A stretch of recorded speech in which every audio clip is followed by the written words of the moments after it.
Hi friends, இன்றைக்கி நம்ம பார்க்க போகிற recipe evening time snacks potato smiley. வாங்க எப்படி பண்ணலான்னு பார்க்கலாம்.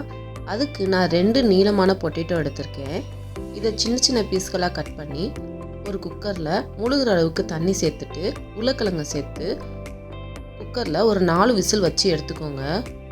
இப்போ உருளைக்கிழங்கை நல்லா ஆறட்டும். நல்லா ஆறினதுக்கப்புறமா இதில் உள்ள தோலெல்லாம் ரிமூவ் பண்ணி எடுத்துக்கலாம். இப்போ இந்த உருளைக்கிழங்கு நல்லா ஆறினதுக்கப்புறம் நல்லா மசிச்சுக்கோங்க. நெக்ஸ்ட்டு இந்த மசிச்ச உருளைக்கிழங்குல 3 டேபிள் ஸ்பூன் அளவு 1/4 கப் கார்ன்ஃப்ளவர் மாவு சேர்த்துக்கலாம். 2 டேபிள் ஸ்பூன் அளவு பிரெட் கிரம்ஸ், 1 டேபிள் ஸ்பூன் அளவு ரவை, 1 டேபிள் ஸ்பூன் அளவு மிளகாய்த்தூள். இதுக்கு பதில் நீங்கள் பெப்பர் பவுடர் கூட சேர்த்துக்கலாம். 1 ஸ்பூன். தேவையான அளவு உப்பு சேர்த்துக்கோங்க. சேர்த்து நல்லா மிக்ஸ் பண்ணி விட்டுருங்க. இதில் நம்ம மிளகாய்த்தூள் சேர்த்துருக்கனால பொட்டேட்டோ ஸ்மைலி நல்லா கலராக இருக்கும். உங்களுக்கு இந்த கலர் வேணாம், ஒயிட் கலரில் வேணும்னு நீங்கள் விருப்பப்பட்டால் அதுக்கு பதில் பெப்பர் பவுடர் கூட சேர்த்துக்கலாம்.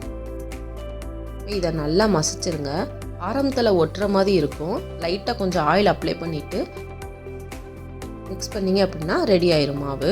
நெக்ஸ்ட்டு சப்பாத்தி தேய்க்கிற கட்டையில் ஒரு 2 டேபிள் ஸ்பூன் அளவுக்கு கார்ன்ஃப்ளவர் ஃபுல்லாக அப்ளை பண்ணிக்கலாம், கட்டை ஃபுல்லாக. நெக்ஸ்ட்டு நம்ம ரெடி பண்ணி வச்சுருக்க மாவை 2ஆக பிரிச்சிடலாம்.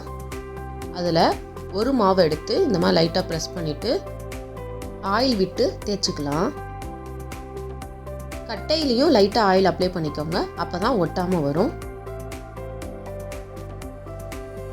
ரொம்ப லேசாகவும் இல்லாமல் ரொம்பவும் கனமாகவும் இல்லாமல் மீடியம் சைஸில் எல்லா சைடும் நல்லா திருப்பி நம்ம தேய்ச்சி எடுத்துக்கலாம்.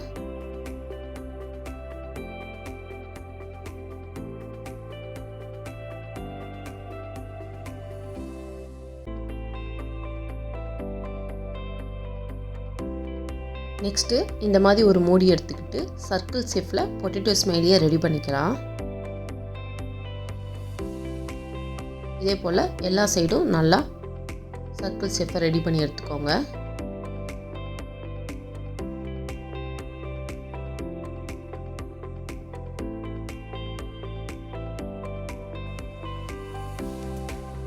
திரும்ப இதே போல் எக்ஸ்ட்ரா உள்ள மாவெல்லாம் நம்ம பிசைஞ்சு திரும்ப இதே போல் எல்லாத்தையும் சர்க்கிள் ஷேப்பில் கொண்டு வந்துடுங்க.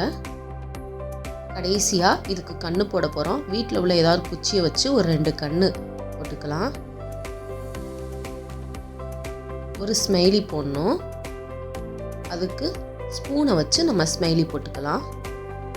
லைட்டாக ஸ்பூனில் ஒட்டிட்டு வர மாதிரி இருக்கும். அதெல்லாம் நீங்கள் ரிமூவ் பண்ணிட்டீங்கன்னா அழகான ஸ்மைலி ரெடி ஆயிரும். அவ்வளோதான். ஃபைனலாக நம்மளோட பொட்டேட்டோ ஸ்மைலி ரெடி ஆயிடுச்சு. இதே போல் எல்லாத்தையும் ரெடி பண்ணி வச்சுக்கோங்க.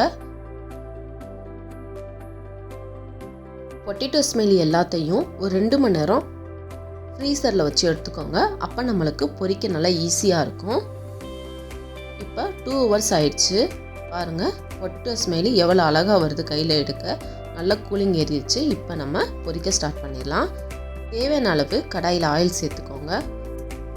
ஆயில் நல்லா ஹீட் ஆகணும். அதுக்கப்புறமா தான் நம்ம ஒவ்வொரு பொட்டேட்டோ ஸ்மைலியாக உள்ளே சேர்த்துக்கலாம்.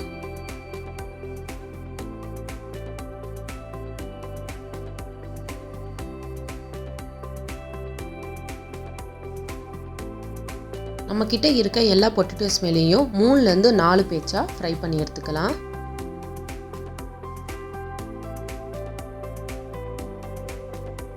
ஒன் சைட் நல்லா ஃப்ரை ஆயிடுச்சு. இப்போ இது எல்லாத்தையும் திருப்பி போட்டுக்கோங்க.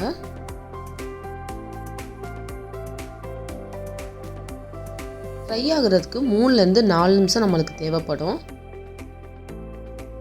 எல்லா ஸ்மைலியும் ரெடி ஆயிடுச்சு. இப்போ ஆயிலை வடிச்சிட்டு ஒரு டிஷ்யூ பேப்பருக்கு மாற்றிடுங்க.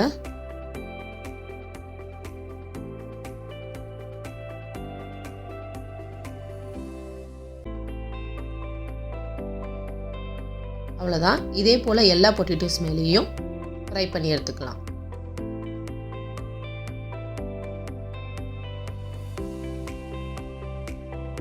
ஃபைனலாக எல்லா பொட்டேட்டோ ஸ்மைலியும் ரெடி ஆயிடுச்சு. நீங்கள் இதோட டொமேட்டோ சாஸ் மைனஸோட டேஸ்ட் பண்ணிங்கன்னா ரொம்ப சூப்பராக இருக்கும். நீங்களும் இதே போல் இதே மெத்தடில் செஞ்சு பார்த்துட்டு எப்படி இருந்துச்சு சொல்லுங்கள். இந்த வீடியோ உங்களுக்கு பிடிச்சிருந்தா லைக் பண்ணுங்கள், கமெண்ட் பண்ணுங்கள், ஷேர் பண்ணுங்கள்.